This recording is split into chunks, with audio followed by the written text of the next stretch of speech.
கோவை ஊடக சகோதரர்கள் உங்கள் அனைவருக்கும் என்னுடைய அன்பு கலந்த காலை வணக்கத்தை தெரிவித்துக் கொண்டு, தமிழக பாரதிய ஜனதா கட்சியின் சார்பில் சமக்கல்வி, மும்மொழி கல்வி அனைத்து மக்களுக்கும் கிடைக்க வேண்டும் என்ற மிகப்பெரிய ஒரு மக்களினுடைய கோரிக்கையை மக்கள் மன்றத்தில் மக்கள் வைக்கும் விதமாக மாபெரும் கையெழுத்து இயக்கமானது நடந்து கொண்டிருக்கிறது. இந்த கையெழுத்து இயக்கத்திற்கு அனைத்து பகுதிகளிலும் இருந்தும் கூட ஒரு பேராதரவு இருந்து கொண்டிருக்கிறது.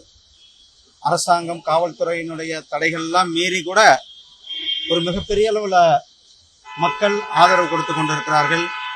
எங்களுடைய பாரதிய ஜனதா கட்சியினுடைய நிர்வாகிகளை கைது செய்வது, எங்களுடைய பாரதிய ஜனதா கட்சியினுடைய மூத்த தலைவர்களை கையெழுத்து இயக்கத்திற்கு நடத்த விடாமல் தடுப்பது, இது போன்ற செயல்கள் எல்லாம் கூட மீறி இன்றைக்கு மக்கள் மத்தியில ஒரு மிகப்பெரிய ஒரு எழுச்சியாக, மக்களுடைய ஒரு மிகப்பெரிய கோரிக்கையாக வளர்ந்து கொண்டிருக்கிறது. கையெழுத்து இயக்கம் ஒரு பெரிய வெற்றியை அடைந்து கொண்டிருக்கிறது.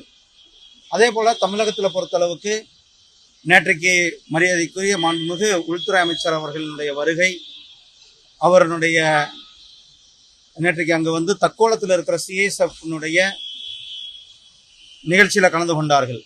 முதல் முறையாக தமிழகத்துல சிஐஎஸ்எஃப்னுடைய ஒரு கேம்பஸ்ல அவர் நினைச்சிருந்தா வெளியில கூட இங்க கூட நடத்திருக்கலாம். ஆனா தமிழ்நாட்டிற்கு பெருமை சேர்க்கும் விதமாக ஆதித்ய சோழனுடைய பெயரை அந்த இடத்திற்கு சூட்டி தமிழுக்கு பெருமை சேர்க்கும் விதமாக, தமிழர்களுக்கு பெருமை சேர்க்கும் விதமாக நேற்றைக்கு இந்த சிஐஎஸ்எஃப் ரேசிங் டே நிகழ்ச்சியானது சென்னையில் நடைபெற்றது.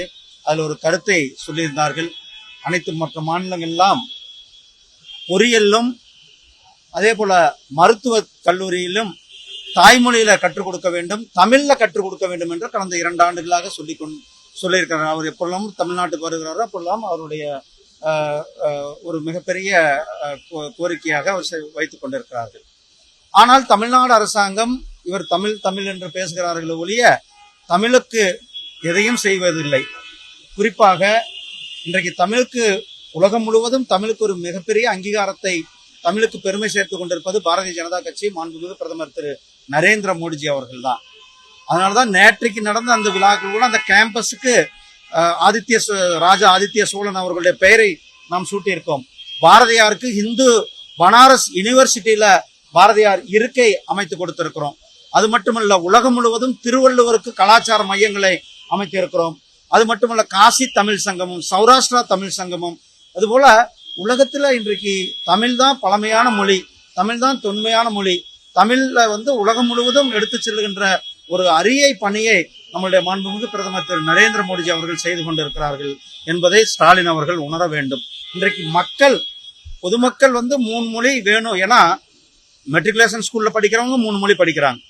அதே போல சிபிஎஸ்இ ஸ்கூல்ல படிக்கிறவங்க 3 மொழி படிக்கிறாங்க.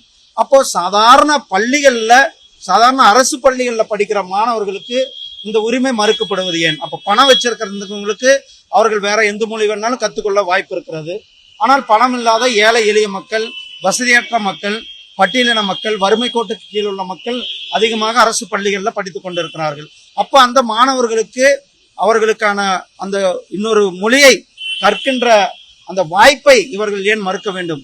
இது ஒரு மிகப்பெரிய ஒரு டிஸ்கிரிமினேஷன், ஒரு நவீன தீண்டாமையை தான் இவர்கள் கடைபிடித்துக் கொண்டிருக்கிறார்கள். அதனால மாணவர்களுடைய விருப்பமாக இருக்கிறது, பெற்றோர்களுடைய விருப்பமாக இருக்கிறது, 3 மொழி கல்வியை வேண்டும் என்பது அனைவருடைய கோரிக்கையாக இருக்கிறது.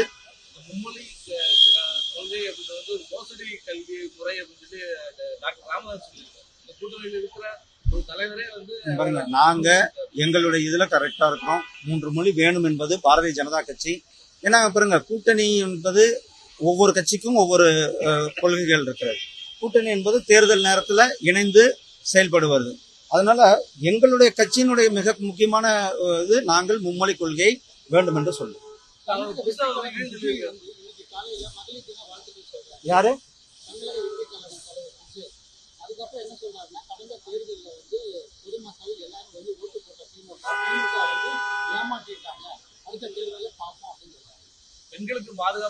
இன்றைக்கு தாய்மார்களுக்கு, சகோதரிகளுக்கு என்னுடைய மகளிர் தின வாழ்த்துக்களை தெரிவித்துக் கொள்வதோடு, இன்றைக்கு இந்த கடந்த 10 ஆண்டுகள்ல மகளிர் எம்பவர்மெண்ட் மேம்பாட்டிற்காக மாண்புமிகு பிரதமர் திரு நரேந்திர மோடிஜி அவர்கள் மிக கடுமையாக பணிகளை செய்து கொண்டிருக்கிறார்கள்.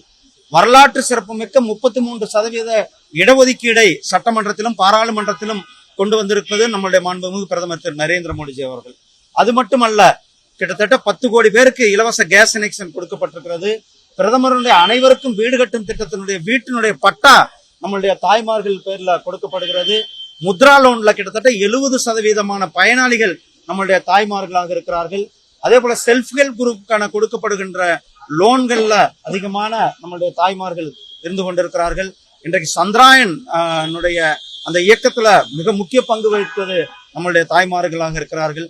சயின்ஸ், டெக்னாலஜி, இன்ஜினியரிங் அனைத்து துறைகளிலும் இன்றைக்கு மிக வேகமாக உயர்ந்து கொண்டிருக்கிறதெல்லாம் நம்மளுடைய மாண்புமிகு பிரதமர் திரு நரேந்திர மோடிஜி அவர்கள் கடந்த 10 ஆண்டுகள்ல மிக முக்கியமாக அவர்கள் எடுத்த நடவடிக்கைகளால் இன்றைக்கு விமன் எம்பவர்மெண்ட் ஆனது ஒருபடி இன்னும் மேல போய் அனைவரும் சமம். அது குறிப்பாக டிஃபென்ஸ் செக்டார்ல சைனிக் ஸ்கூல்ல சகோதரிகளுக்கு இடம் கொடுக்கப்பட்டிருக்கிறது. நேஷனல் டிஃபென்ஸ் அகாடமியில முதல் முறையாக அவர்களுக்கு எல்லாம் இடம் கொடுக்கப்பட்டிருக்கிறது. இதெல்லாம் நம்மளுடைய தாய்மார்களை மேலும் முன்னேற்றும் விதமாக நம்மளுடைய பிரதமர் அவர்கள் செயல்பட்டுக்கணும். ஆனால் இங்க தமிழ்நாட்டில் நம்மளுடைய தாய்மார்கள் நடந்து போக முடியல. நம்மளுடைய தாய்மார்கள் அவர்களுக்கு ஒரு மிக பாதுகாப்பற்ற சூழ்நிலையில தான் இங்க இருந்து கொண்டிருக்கிறது. ரயில்ல கூட தமிழ்நாடு அரசாங்கம் அவர் தான் பாதுகாப்பு கொடுக்கிறார்கள், காவல்துறை. ஆனால் அதுலேயும் அவர்கள் பாதுகாப்பற்ற சூழ்நிலை இருக்கிறது. எங்கும் கூட நம்ம பார்க்கிறோம் பாலியல் பலாத்காரங்கள் இதெல்லாம் அதிகமாக நிறைந்த மாநிலமாக தமிழகம் இருக்கிறது. தமிழ்நாட்டில் பெண்களுக்கு பாதுகாப்பற்ற சூழ்நிலை இருந்து கொண்டிருக்கிறது. அவர்கள் பாதுகாப்பான சூழ்நிலை வர வேண்டும் என்றால் இந்த திமுக அரசாங்கமானது தூக்கி எறியவிடப்பட வேண்டும். நன்றி. அமித்ஷா சொன்னதுக்கு முன்னாடியே 2010-11 காலகட்டத்திலே அண்ணா யூனிவர்சிட்டியில தமிழ் வழியில பொறியியல் படிப்பு கொண்டு வந்தார். கொண்டு வந்து வரவேற்பு இல்ல அப்படின்றதால அது நீங்க நடைமுறைப்படுத்தினால்தான் வர இல்லையா, கொண்டு வந்ததுனால இதாகாது. இப்போ மத்திய பிரதேசலயோ அல்லது மற்ற மாநிலங்கள்லயோ அவர்கள் கம்பல்சரியாக நடைமுறைப்படுத்தி கொண்டிருக்கிறார்கள். அதனால வாய்ப்புகள் வருகிறது. இங்க நீங்கள் கம்பல்சரியாக நடைமுறைப்படுத்தும் போது நிச்சயமாக வாய்ப்புகள் வரும். நன்றி அண்ணா. நன்றி அண்ணா. நிறைய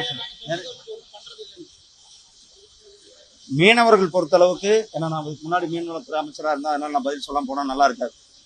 மீன்வள பொறுத்தளவுக்கு, மீனவர்களை பொறுத்தளவுக்கு நம்மளுடைய மாண்புமிகு பிரதமர் திரு நரேந்திர மோடிஜி அவர்கள் வந்த பிறகுதான் மீனவர்களுக்காக ஒரு புதிய அமைச்சகத்தையே உருவாக்கப்பட்டது. அமைச்சகம் உருவாக்குவது மட்டுமில்லாமல் கிட்டத்தட்ட 40,000 கோடி ரூபாய் நிதியானது ஒதுக்கப்பட்டிருந்தது. இதுக்கு முன்னாடி 2014 முன்னாடி வெறும் 400 கோடி தான் மீனவர் துறைக்கு அவர்கள் ஒதுக்கப்பட்டிருந்த நிதி. ஆனால் இந்த 10 ஆண்டுகள்ல மட்டுமே 40,000 கோடி ரூபாய்க்கான நிதி ஒதுக்குவது மட்டுமில்லாமல் மீனவர்களுடைய அடிப்படை தேவைகள், அதாவது கிராமத்தை, இந்த மீனவர்களுடைய கிராமங்களை மேம்படுத்துவது, அதே போல மீன்பிடி துறைமுகங்களை வலிமைப்படுத்துவது, அப்படி பிரைம் மினிஸ்டர் மத்ஸ்ய சம்பதா யோஜனா என்ற திட்டத்தை கொண்டு வந்து மாண்புமிகு பிரதமர் அவர்கள் தான். அதே போல மாண்புமிகு பிரதமர் திரு நரேந்திர மோடிஜி அவர்கள் வந்த பிறகுதான் மீனவர்கள் மேல ஒருவர் மேல கூட ஒரு துப்பாக்கிச்சூடு சம்பவம் கடந்த 10 ஆண்டுகள்ல நடந்ததில்லை. மீனவர்கள் கைது செய்யப்படும் பொழுது உடனடியாக நம்முடைய வெளியுறவுத்துறை, மத்திய அரசாங்கம் தலையிட்டு நம்முடைய மீனவர்களை பத்திரமாக உடனடியாக மீட்டு கொண்டு வந்திருக்கின்றோம். அங்கு பேச்சுவார்த்தை மூலியமாக, வேற ஒரு நாட்டில் நடந்து கொண்டிருக்கிறது, பேச்சுவார்த்தை மூலியமாக நாம் தொடர்ந்து அவர்களை உடனடியாக கூட்டிக் கொண்டு வந்திருக்கிறோம். நன்றி.